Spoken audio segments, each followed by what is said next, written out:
Hello, welcome to Transformation and Transcendence Roundtable podcast. I'm trying to do all this technical stuff at the same time. Okay, there we go. There's YouTube. Welcome to Transformation and Transcendence Roundtable podcast. With me here today is Fareed Alazaba, a life coach and psychotherapist. Joshua, Hello, everyone. yeah, there we go. Okay. Joshua Morrow just came in. He's a life coach and psychotherapist. You want to say hi? Hey, Hey. That way they get used to your voice if you say it a little bit. And we have Mystique, backing us up as a producer. Are you there, Mystique, at the moment? I am. Hello. Hi. Okay. Okay, so today I thought we'd start with a few questions we have. Oh, you know what? Let me do a little bit of advertising first. Oh, I shouldn't say that word. Anyway, it's that we have a book out called Food for Thought, Psyche, Spirit, and Soul. And both Joshua and Fareed are contributing authors to the book. Make sure you put in food for thought, psyche, spirit, and soul, and not just food for thought, because you might get a different book, because there's a couple of other food for thoughts. I think there's a cookbook out there. Which is fine. I mean, but if you want to get our book, you don't want to do that. So, or you could put in food for thought and then put in Franklin Soller's. That'll grab it too. Okay. And if you're looking for a life coach that has a spiritual and kind of psychological approach, looking to find out what your blocks are to fulfillment, to job improvement, to relationship development, to success in your particular field, or inhibitions about, social kind of experiences or being out in the world, these young men are your guys, right? So please, you can look it up at Transformation and Transcendence Life Coaching Michigan, or you could put in connect at franklinsolers.com, and that'll do it. Okay. So that's it, the shorty stuff. All right. So today I thought we would go into some questions that we've got for some time now, and it's just a few, but it would get us launched. I can talk about other things too. We all can, but it's nice to answer your questions that come in. So one question was a real basic question, which is, what inspired this podcast? So you guys want to chime in, or you want me to go from the start? I mean, I didn't quite start it, but I can tell you what inspired my participation, which Please. it helps me to talk about these concepts. I think sometimes people get the impression if someone's talking about something, it's a ready-made thing and they're just explaining it. But I cannot tell you how many times I've been explaining something or talking about something, and I'm coming up with the ideas as I'm explaining them. So I find this to be a really rich opportunity for me, not only to explain and get ideas from other people, but as I'm in that place of trying to talk through things, I learn a lot through that process. So again, as far as starting it, I'm sure Dr. Solers, you could say something about that, but why I continue to participate is because, like I said, just talking through these things really teaches me a lot. You want to add, Joshua, or shall I go? sure. Yeah. I just like kind of talking about this stuff and sort of like getting the conversation going about psychology, spirituality. To me, it's just super important. And it's something I like to talk about. So I'm happy to, be involved. Cool. Okay, well, for me, it grew specifically out of having multiple, what we call case conferences for this practice I have in Michigan called Solers and Associates, Integrative Counseling and Psychological Services. And Fareed was there for a while, and Joshua still is on our Solers team as a clinician. And anyway, people would ask over time, several different people ask at different times, why don't you do a podcast? Why don't you bring this kind of material out into the world more? And I, being kind of shy, I said, well, okay, I'll think about it. But I kept hearing the requests from various people, both clinical therapists and people who knew me kind of in the world of outside of the clinical experience, and so we picked it up, and I think it's been really good for me too. There's two things. One is, like Fareed was saying, I'm always talking about myself in various ways when I'm talking about these concepts like fear of pleasure, fear of emotional growth, fear of self, fear of closeness, that kind of stuff, and things that I've worked on and things I continue to work on in my life, because you never are perfect at this stuff. You just keep getting better if you work on yourself, but there's no kind of end goal. At least I don't know of anybody who's reached that point. People that were more advanced than me, I understood them as just continuing their work their whole life long. And I had a friend who just died recently. She's 102 years old. She was working on herself till 102. She lived in New York. Her name is Judith Saley. Wonderful woman, but she never quit, So that's it. That's the process of growth, being a lifelong learner. The other thing is when you prepare something to kind of give it out, to teach it, to share it, you usually want to look into it more deeply, to have it kind of fresh in your mind in a way that's experienced near and useful to give out. So that way, in that sense, you learn it more deeply. So it's helpful that way as well. Each time I review some concepts to try to share, it's good for me. It helps me in my emotional growth. And that's how it started for me. And I think people have enjoyed it so far. So that's what we're doing. Yeah. And what we do, actually, I'll talk a little bit more, is it's interesting because I might prepare a topic and talk for 5 minutes or so, or 10 minutes. But then we sort of riff, we talk, and Joshua will talk, or Fareed will talk, and I'll talk, and I'll bring in a little bit of material sometimes. Sometimes case material, and it has to be very carefully done because we don't want to reveal anybody's identity. So it has to be kind of a montage of information without any background information. That we talk about some, experience of life coaching that we've had, or even just friendship kind of engagements that we've been involved in, that we want to be careful not to reveal anybody's information that they might not want. A lot of times they wouldn't care, but sometimes later they might care. So we were very careful about that. But we do bring in practical kind of examples as well. So anybody else want to add? I think we nailed that question. Okay, here's another one. For those unsure of where to begin in transforming their thinking and processing emotions in a new way, what do we suggest? Wow, that's a big question. Yeah. I guess where to start is what they're asking. Yeah, maybe some helpful suggestions, I suppose. Yeah.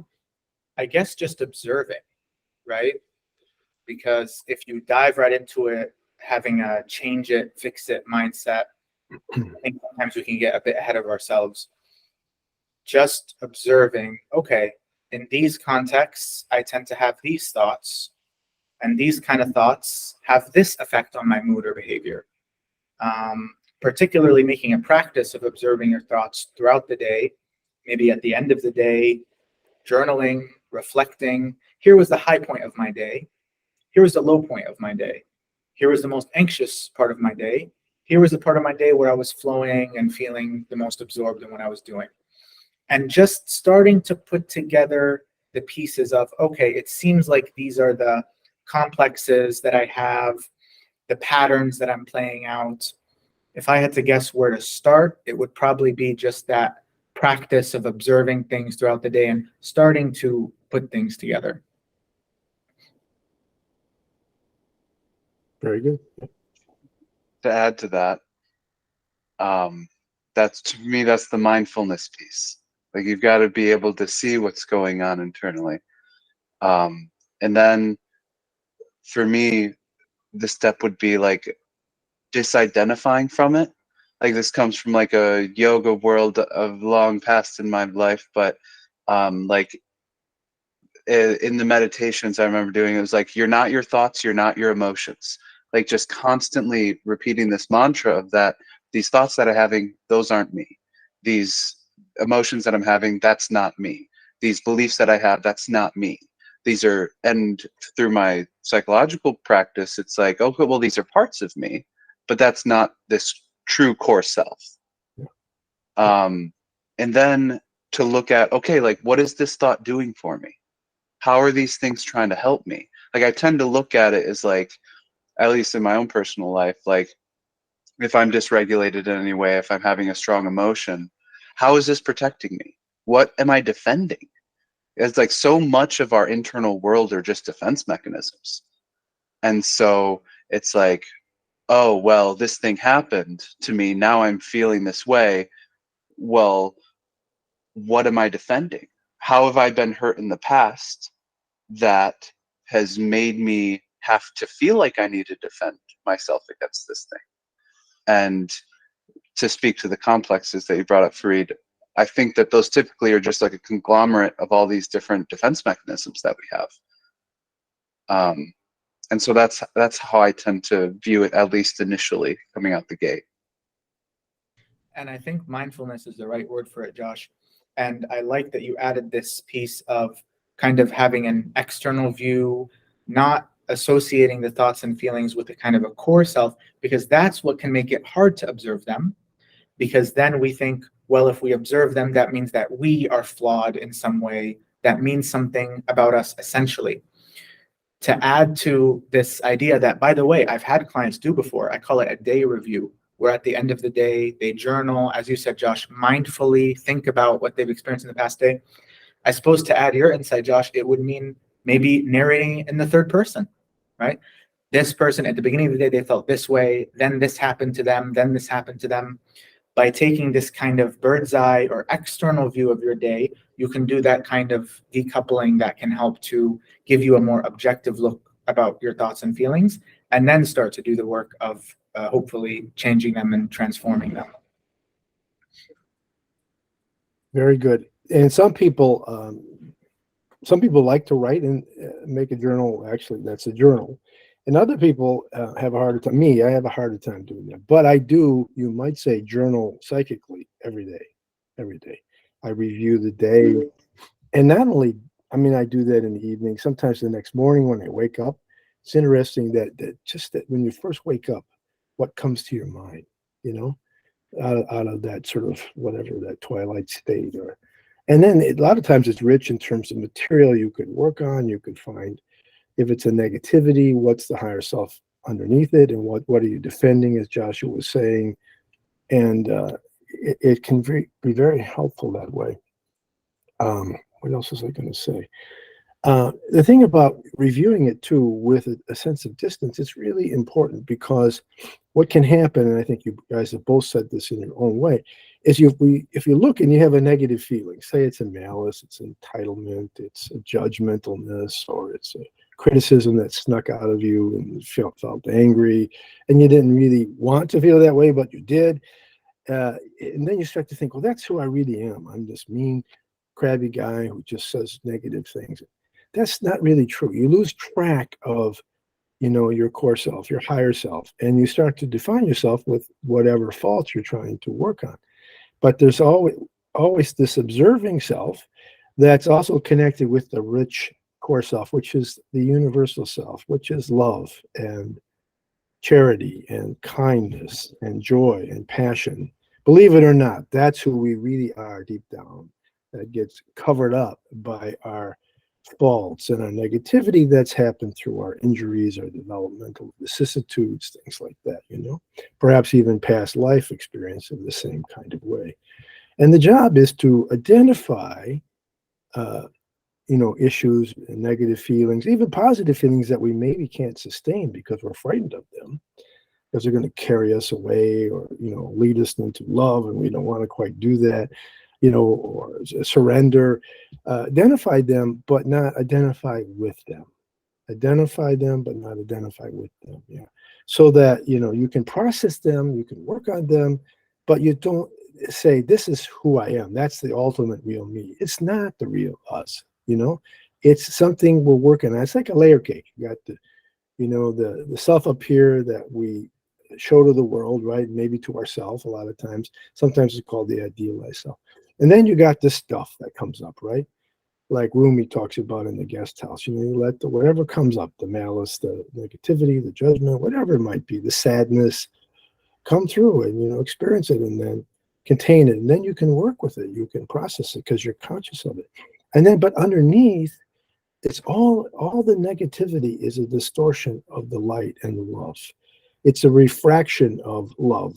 All the negative feelings are like bent. This is Jung, and this is Wilhelm Reich, and this is the idea of the higher self that's been talked about, a universal self that's been talked about, and all the mystical elements of religion.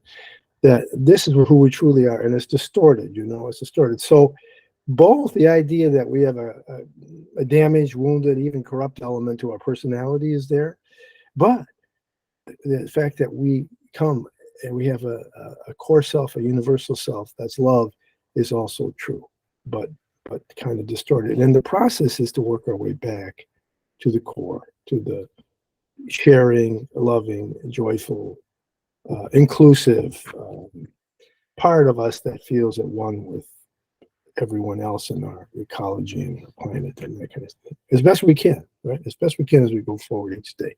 It isn't something you do one time. We all know that, right? It's a process, but if you enter into this kind of process of self-examination and self-confrontation and self-care, you move in that direction each day, with ups and downs, but each day you're moving in that way. Well, I'm glad, Dr. Sellers, that you brought up the part about what you think or feel as you're waking up, because that leads me to a second answer to the question, which is admittedly a little less orthodox, but try to examine your dreams. Because, and I've Well, you froze up a little bit there, maybe. dreams are because they're images and can you guys still hear me? Okay. They're images and symbols and ideas that come from the innermost part of you, because you're asleep, you're completely disconnected from the world, and then here are things that come up. So I would say one other way you can start or get your bearings is to examine your dreams. And if you feel, like many people do, that you're just not a prolific dreamer, I would suggest that you just try to be mindful of it and try to remember what they were as soon as you wake up. And I found numerous times in myself and others, if you're mindful about it and you have that intention, then dreams start to happen more frequently and they tend to be more vivid. So if the first answer that we gave is the orthodox answer, maybe this is kind of a little more unorthodox one, which is see what's coming up in your dream, see what the images, the ideas are, and see if you can't start to put some things together by doing that. The royal road to the unconscious. Very good, yes. And that, I love dreams. I love the dream stuff. I'm so glad you brought it up, Preet. And the thing is, people's sleep is really dysregulated these days. And so it's like, first you got to get your sleep schedule established and going. But to add on to that, some people don't dream. But daydreams are also a very right place to get information, because it's like, well, you just kind of catch yourself fantasizing about something. Oh, well, why were you fantasizing about that and not this thing? And what does that mean about what's going on underneath the surface, if that's what you're fantasizing about? So similar thing, different angle. Trick is that a lot of people, see, we're all psychologists, so other people maybe are not so familiar with dream interpretation and that. But there's a couple of simple ways you can approach it. One is you can look at the symbol of dreams, the universal symbolism, roses and doves and spiders and things, what comes to your mind. That's really kind of the important thing, is to talk about to yourself, reflect, let it come up, associate what comes to mind about this element of the dream, that person, and what do they mean to you, and that kind of thing. But here's the thing, We are both the subject and object in our dreams. Who thought we were going to go into dream interpretation? But meaning, you can have a villain in your dream, and then you'll have a victim in your dream. You are both the villain and the victim. You're both you. We tend to identify with the victim. That villain is attacking us, but the villain may express something in us that we are projecting and we becoming victims of by way of it returning to us by us not understanding it about ourselves. So if we got a villain that's going to stab us and whatever, it may be that we feel bad about something, or we are angry and somebody else is also the victim, and we don't know it, and we're resentful, we're jealous, we're really hurt, and we can't deal with the hurt, so we become mad, that kind of thing. And so we don't own it and then kind of process it, which means really check out if that's the way we want to stay in our feelings, and sort of unsettle the you want to own that you have the feeling, but unsettle really the validity that it's right to punish somebody because you feel otherwise. For example, dealing with your hurt or sadness or loss is much better than punishing people, or being angry or wanting to attack. If you can get to the hurt in that's better. Now, you may also modify the anger or aggression in terms of assertiveness, wanting to positive aggression, say this is what I'd like, and that hurt my feelings, or I don't want to be involved in that kind of situation again. I'm making these a little bit abstract. But anyway, there are things we can say that are assertive and that are short of vindictiveness or malice or punishment, that kind of thing. Yeah. And this is one way you can treat both the persecutor in your dream as part of you and the victim as part of you. That's a lot. Yeah, go ahead.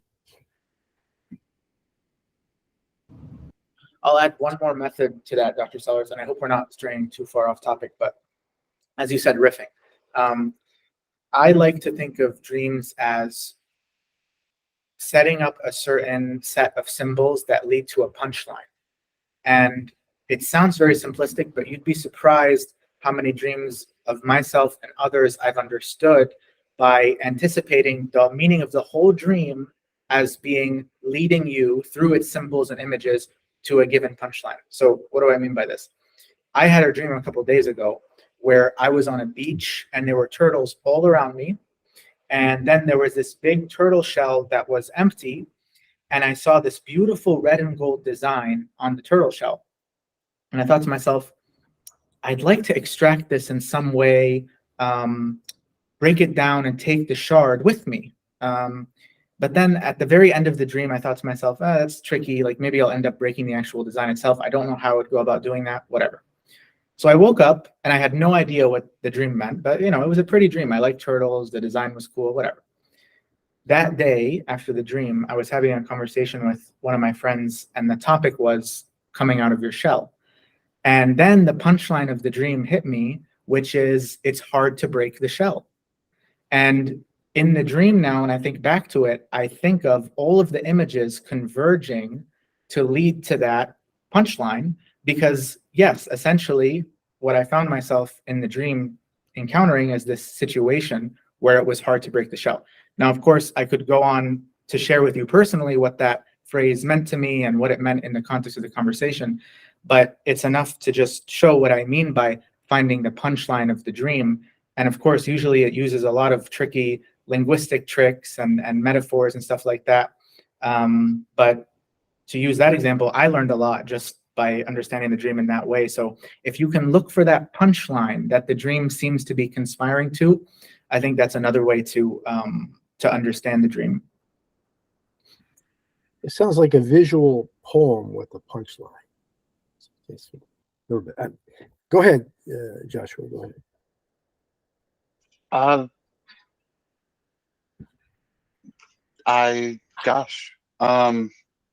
I thought you were going to talk. I didn't mean to drag yeah. I there's a lot going through my mind. I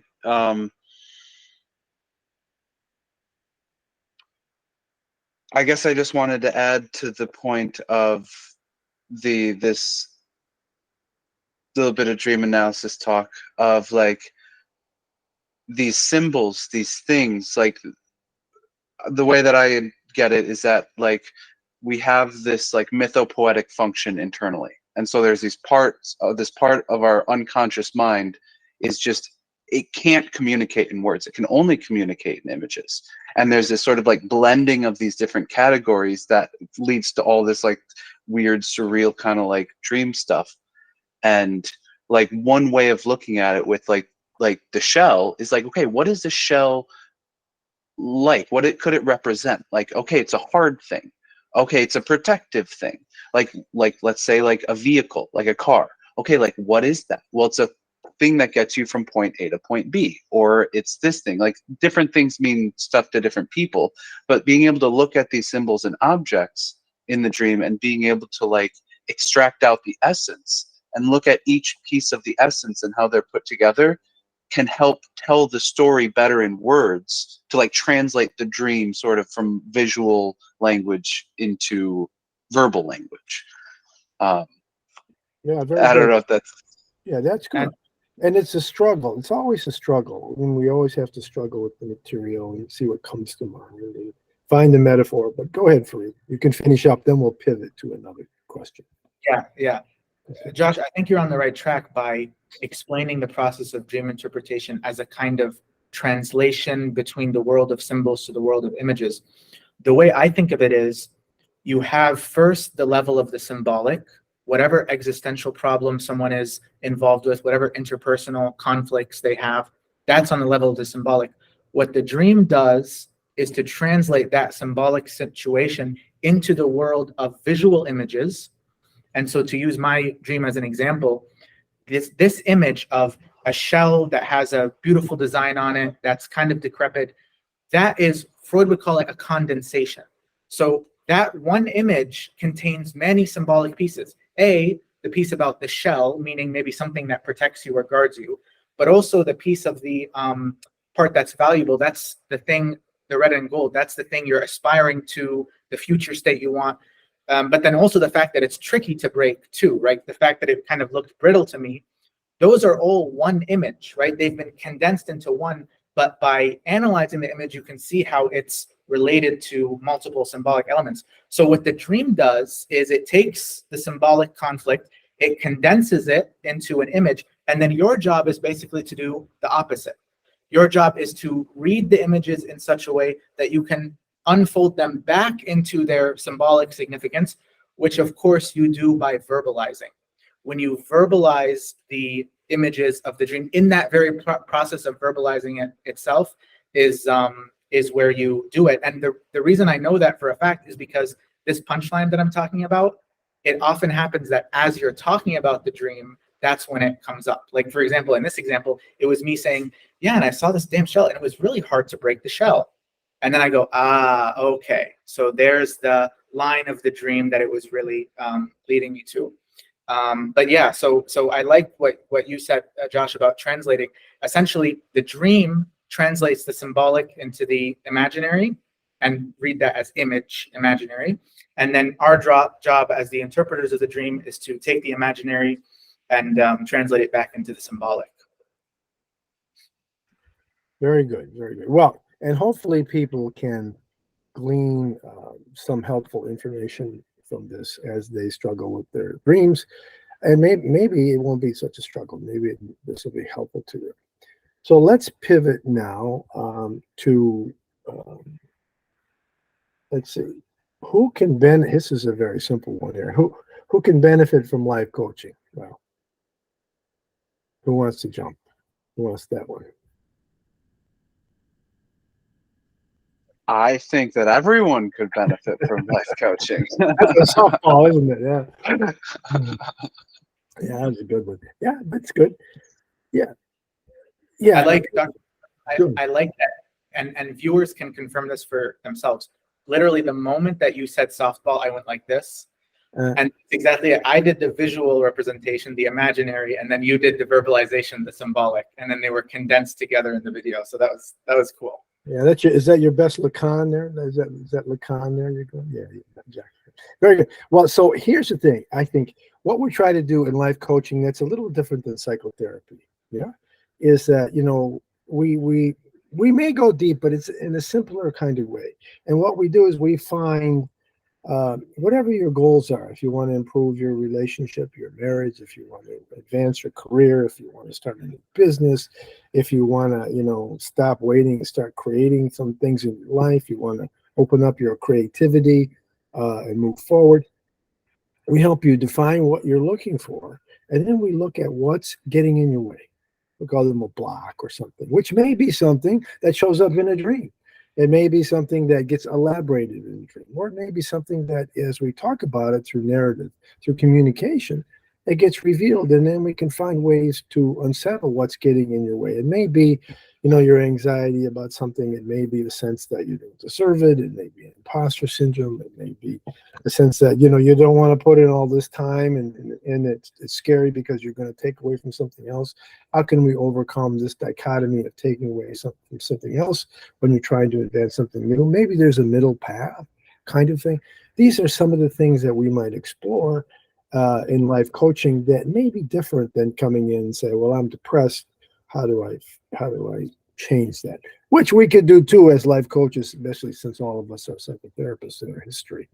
But our focus is more focused and more goal oriented towards what you want to do, and the path may be a little bit more direct. Now, you may find after you get going on your creativity, for example, that you find another block or something else you want. Excuse me. So that can be brought in as a goal as well. So anybody who's looking for something like that can benefit from life coaching. And of course, we do kind of we have abilities to overlap with a rich kind of deep take on some things too, since we're therapists.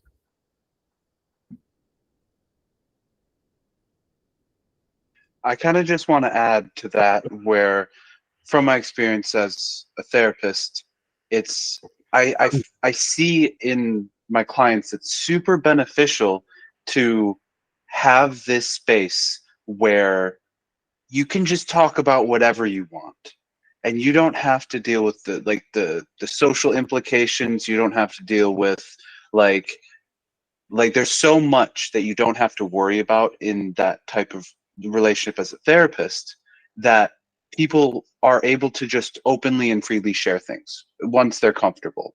And in life coaching, same thing. It's just sort of not geared towards how you're doing psychologically, but your life.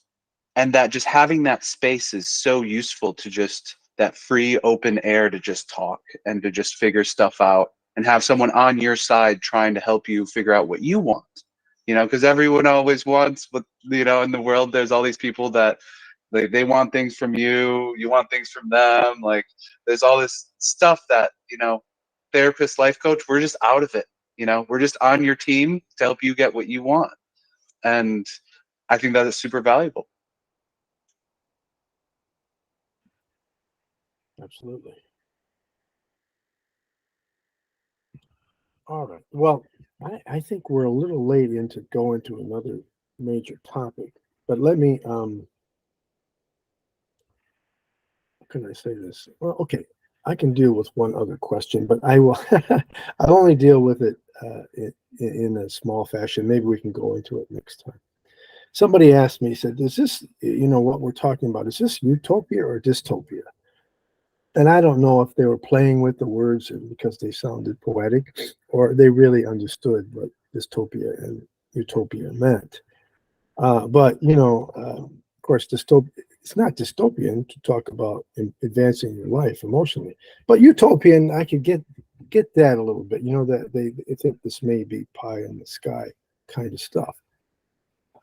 But when we talk about emotional growth and its function, improving your life, deepening your relationships, increasing your capacity for joy, there's nothing utopian about that. I mean, it's really, it's not pie in the sky. You have to do work to get there. You have to look at, where part of you maybe is not as generous with your feelings to the person you want to be with. If you're trying to build a relationship and you're expecting them to give more than you, but you don't quite know it, or you're expecting, you're getting that you should get all kinds of license for things you do, but they shouldn't. you know, that kind of thing, that they should toe lines and they have to be just so for you, but you can have all this latitude. And so you're expecting something you're not willing to give. And that's kind of, that's something else I was going to talk about, is that really in relationships, when we have an us versus them capacity or element to us, or a way of looking at the world, not just in love relationship, but in business relationship, world relationships, relationships to our friends and families, even competitors in business. You know, if you're always looking at it like, how do I defeat them, rather than finding ways to just be your best self, give your best to life as a business, find your mark, find your niche, and find your identity, and give your best, and let that be, rather than defeat someone else all the time. You know, you're going to put yourself in this warring position, which makes life feel rather threatening and difficult to want to enter in peacefully and joyfully. So part of it is changing this very fundamental cosmic kind of misconception that life has to be a battle or a war, rather than we're brothers and sisters, and we're trying to create a world where we include other people like we include ourselves. We consider other people. Now, this is different than some people believe, honestly. But I would say this was another question that happened. But and bring it back to this dystopia, utopia. He didn't like the answer because he said people struggle, people have all these problems. And I thought to myself, and I haven't answered him yet, but I thought to myself, well, when you're caught in the world of duality, in the illusion of duality, and you think the world is against you and you have to fight the world, you create that kind of world back towards you. And we all do this to certain degrees. You know, some of us do it a lot, and we're in battles all the time. And, you know, paranoid people, for example, they always think people are trying to kill them. I mean, really clinically paranoid people.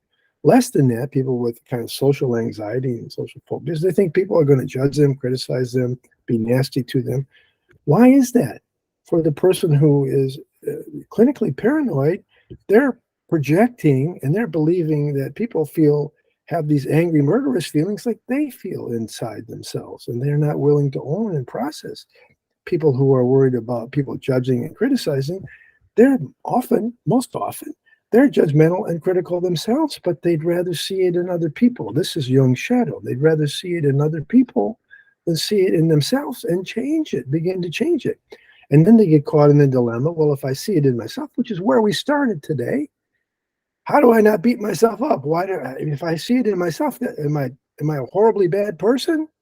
Right? And we talked about this. We've talked about this in a number of sessions on transformation and transcendence. No, this is just something that you're working on, right? This is something you need to put in your mind as something to process, and it doesn't define you. And as you work on your whatever, your judgmentalness or your criticism or your contempt or whatever it might be, and it starts to recede, the world starts to feel more peaceful to you, and you start to climb into the unitive plane more, right? Where the world is peaceful, right? And you start to develop unitive consciousness. This is what we're trying to do. And as you fight the duality, if I have to run from pain to get the pleasure, and you got to force all this, rather than the feeling like, well, I like pleasure, but I don't have to be so afraid of pain. I can handle it. Now you're starting to move towards a unitive consciousness plane. You know, I don't have to fight other people. I can find a way in between in most cases. And if I can't, in my deepest self, I understand that if I have to set a boundary, it's also for the other person's good as well as mine. You start to transcend the duality towards the unitive plane. And as you develop unitive consciousness, what is the remarkable part of it? There is less and less fear. And people who attain this sense of self-realization, and the masters, which none of us are one. I can think we can say that because we're all. But if you attain that level of self-realization, one of the essential elements of it is the absence of fear. Is the absence of fear, and peace is with you, and you live with it. And like Jesus said, the kingdom of God is within you, and the Buddha matrix will testify to people who believe in that. And Satori and Nirvana. These are elements. These are psychological states. They're not places.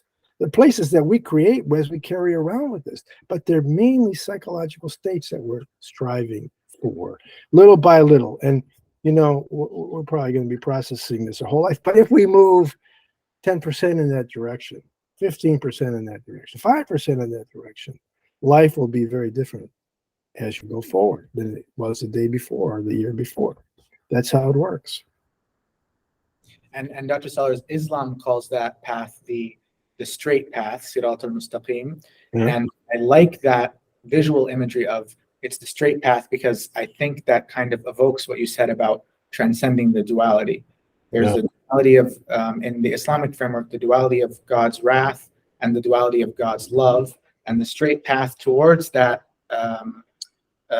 paradise that you described is the one where you're not too caught up in either of them, in the duality of them, but you kind of have taken this middle path of transcending the duality. Very good. Yes, very good. And Sufism. I mean, Rumi is a Sufi mystic of the Islamic tradition. He's one of my favorite poets, right? And by the way, Taoism too, which you spell T-A-O, it's another word for the middle path, right? The middle path. So we find this in all these mystical traditions, right?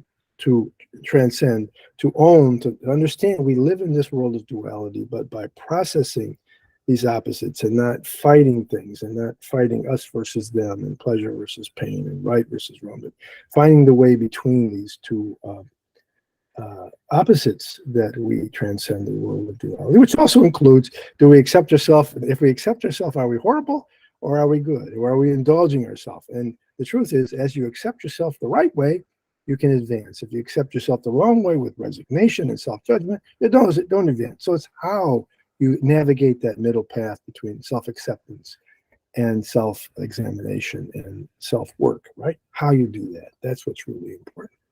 It sets you on the right middle path towards transcendence. Okay, well, let's stop there. That's a lot. So some people think we've lost our minds saying something like that. But anyway, it needs to be said because that's the truth, as I really believe it. And we believe it or not, I think that's where we're going to go. Okay. Crazy wisdom, as they say, Dr. Sellers. Say it again for me. Crazy wisdom. Crazy wisdom. Crazy. Thank you. All right. Take care, everybody. Have a great week. Take care. Bye, everyone. Good week. See ya.